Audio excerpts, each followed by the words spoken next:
on DC News Now. Our goal was very simple today, which was to check on the health and well-being of Kilmar. Unsuccessful attempts to bring a Maryland father home. The intensifying battle between the Trump administration and federal courts. A break-in at a Northern Virginia zoo. I'm just devastated. I'm assuming that they don't realize the potential damage that they could have done. The 4 people police are looking for who got dangerously close to the cheetah exhibit. Hi, everyone. Heading into your Friday, temperatures above average, and we're headed for nearly 90-degree temperatures this weekend. More of that coming up. A possible deal to return the Commanders to D.C. Yeah, I think it's pretty exciting. I mean, I think I'm a Commanders fan, so it'll be cool to see the team come back to D.C. Where is the map to show us how we can have it all? The excitement and pushback over the idea of building a new stadium. Helping you stretch your dollar. How to take advantage of National Park Week starting this weekend.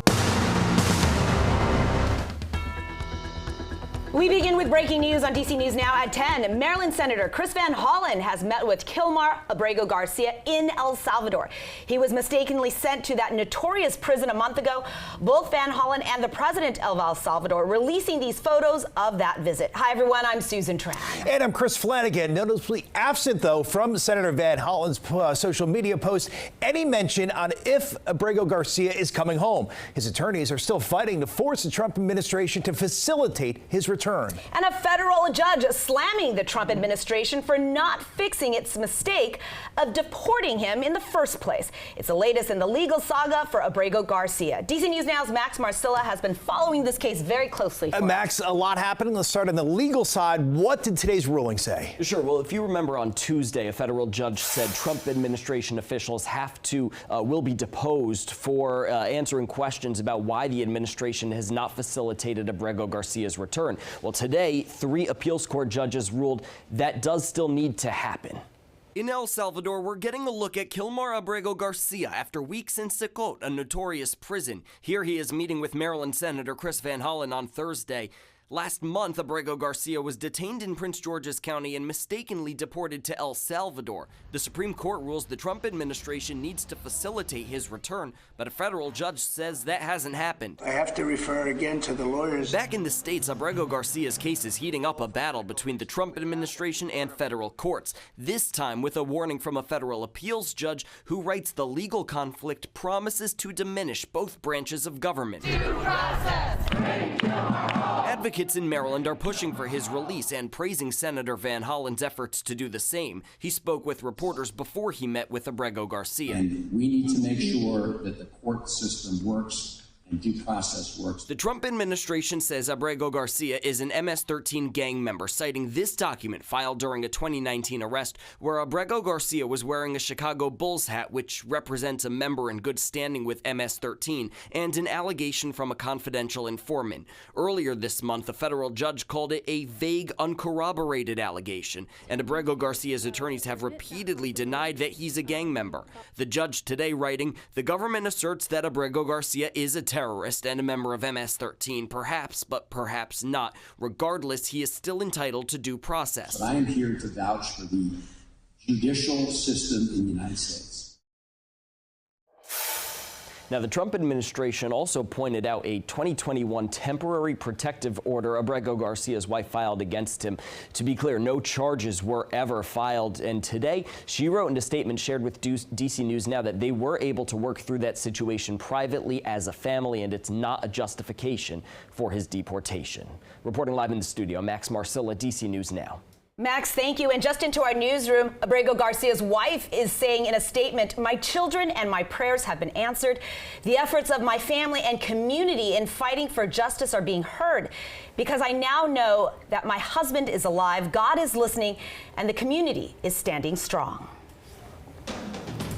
All right, let's get a first check on the forecast with Chief Meteorologist Janessa Webb. And boy, we have a beautiful Thursday night. I know. All right, Janessa, I love that you told us we can put away our winter coats. Yeah, it's time. We have some consistency. That's all I asked for. And so consistent temps back into the 80s, a few upper 80s across the region is really what we're going to be seeing here going into the next 24 hours. And so we'll continue to watch temperatures, daytime highs into the upper 50s right now, 47 out towards areas of Fairfax County and Manassas, Waldorf as well, 46. And really throughout the rest of the night, we'll continue to watch clear skies. More on this forecast, it's coming up.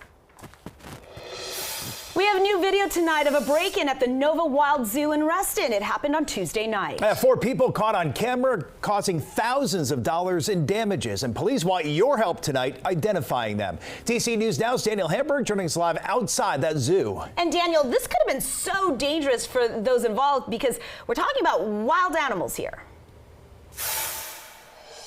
We are, Susan and Chris, and I can tell you that luckily no person and no animals were hurt during this break-in. But as you can see here, there are fences surrounding this property. However, those people in that video scaled the fence and got inside. Nova Wild Zoo is looking for the public's help in finding the person pictured here and the other 3 people he was with. They hopped the fence in the back of the zoo around 10:15 Tuesday night. They were really close to this cheetah exhibit. Again, it's just super worrisome to us because they were so close to the cheetahs. But again, our animals were fortunately locked inside at nighttime because of those security protocols. Director of Animal Welfare, Elizabeth Kruko, says they weren't here for long, but caused significant damage, getting access to 2 trucks and joyriding around the property. One of our directors of operations was here overnight, and he actually saw them over here where they kind of skidded through the grass. Remnants of the broken headlight from one truck is still in the grass, and you can see the white marks from the truck ramming into the capybara exhibit. Capybaras are like the popular animal right now. My sister in Seattle loves them so much, so to read about that in particular, I was like, no, not the capybaras. It's concerning for visitors enjoying the zoo. Lucky nobody got hurt, lucky no animals got hurt, lucky they didn't hurt themselves. Kruko says they'll have to spend several $1,000s to repair what was damaged. We're a small nonprofit, so everything does kind of make a big difference to us, and that's money that we could be using to do some cool outreach. I don't think that there was anything too malicious intent-wise other than just trying to have some fun, but unfortunately this is not the place to do that.